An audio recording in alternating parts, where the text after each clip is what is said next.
What's up, Rio 7 channel, your home for all things Premier League fire. It's December 26th. It's Boxing Day. The one day of the year when football explodes across England in a beautiful, chaotic frenzy. But hold on a second. What's this? You check the schedule, and there's only one game. Manchester United versus Newcastle. That's it. Folks, welcome to the quietest Boxing Day in Premier League history. A tradition that's been running for over a century, suddenly shattered. Let's break it down. Why the silence? What does it mean? And is our beautiful game changing forever? Picture the scene. Since 1888, Boxing Day football has been the nation's holiday gift. Fans, stuffed with turkey, would bolt from family gatherings to pack into freezing stadiums. It was the perfect excuse to dodge Auntie's awkward questions about your love life. Sorry, gotta catch the match. It meant record crowds, non-stop action, and pure unadulterated football chaos. Even coaches used to complain about the grind. Remember Frank Lampard back in 2020, calling the festive fixture list counterproductive. But as fans, we loved it. The energy, the drama, it was simply unmatched. But now, fast forward to today. The global football calendar is an absolute beast. We've got expanded European competitions, and that brand new, shiny FIFA Club World Cup happening in the States this summer. There's just no breathing room. The Premier League's response?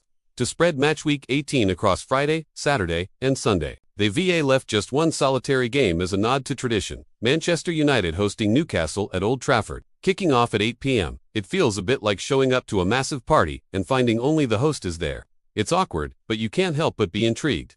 Has this ever happened before? In the Premier League era, absolutely not. There has always been a full slate of action on December 26th. This is the fewest top-flight games on Boxing Day since 1982, when Sunday playing traditions paused the action. And think about the classics we're missing out on today. Go back to 1963, the great Boxing Day goal, apocalypse, 66 goals in just 10 games. We had Fulham thrashing Ipswich 10-1. Burnley humiliating Manchester United 6-1. It was madness. And the Premier League has given us some absolute gems too. Remember Thierry Henry's silky smooth hat-trick when Arsenal demolished Leicester 6-1 back in 2000? Or how about Southampton's incredible 4-0 upset against Arsenal in 2015? That was a proper holiday hangover for the Gunners. And who could forget the epic Chelsea vs Aston Villa 4-2 for Thriller in 2007? Pure chaos.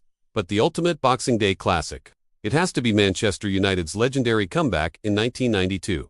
They were 3-0 down at Sheffield Wednesday, only to claw it back to 3-3.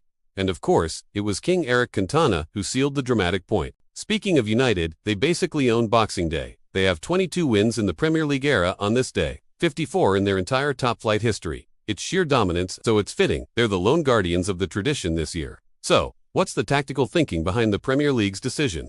Well, they're playing defense against that calendar squeeze. There are simply fewer weekends available to fit in all 380 games. They're also trying to enforce a 60-hour rest window for players between festive matches. And look, that's fair play for the players' welfare. But here's the thing. Sticking to an December 26th schedule would have still given every team 3 full days of rest before match week 19 kicks off on the 30th. So, there's no real logic gap there.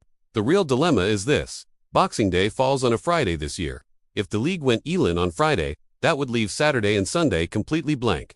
The broadcasters would be starving for content, and some fans would probably be fuming about a football-free weekend. So, this hybrid solution, one game on the day itself, the rest spread out, is probably the least bad call they could make.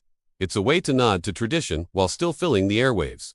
It's a balanced approach, but for the purists among us, it definitely stings. What about the fans? Are they storming the gates in protest? Not exactly. We've become pretty adaptable. In recent years, the Boxing Day fixtures have often stretched to December 27th anyway. The Football Supporters Association did put out one tweet, slamming the late kickoff for the United game as thoughtless for traveling fans, which is a very valid point. But there hasn't been a mass revolt. And let's be real, if you're craving live football today, it's out there. The rest of England is buzzing. There's a full card in the EFL and the National League. You've got Wrexham taking on Sheffield United, Coventry versus Swansea at the top of the championship. The soul of English football is still beating strong. You just have to look a little further down the pyramid. So, what does the future hold? Is this the new normal? Thankfully, this seems to be just a blip. In 2026, Boxing Day lands on a Saturday. And the Premier League has already promised a full slate of games will return. Tradition, it seems, is set to rebound, and probably stronger than ever. So, for tonight, REO7 fam, let's embrace the lone wolf. Let's give all our attention to this one single game. With the entire footballing world watching, Manchester United versus Newcastle has a unique chance to steal the spotlight and deliver some isolated high-stakes drama. Who's going to step up and make it a classic? Let me know your thoughts in the comments. Are you gutted about the empty schedule, or are you just glued to the one game we've got? Hit that like button if you're feeling the Boxing Day blues, but we'll be watching anyway, and make sure you subscribe for more deep dives into the beautiful game. Football always evolves, but our passion for it, that's eternal. Thanks for watching, and I'll see you next time.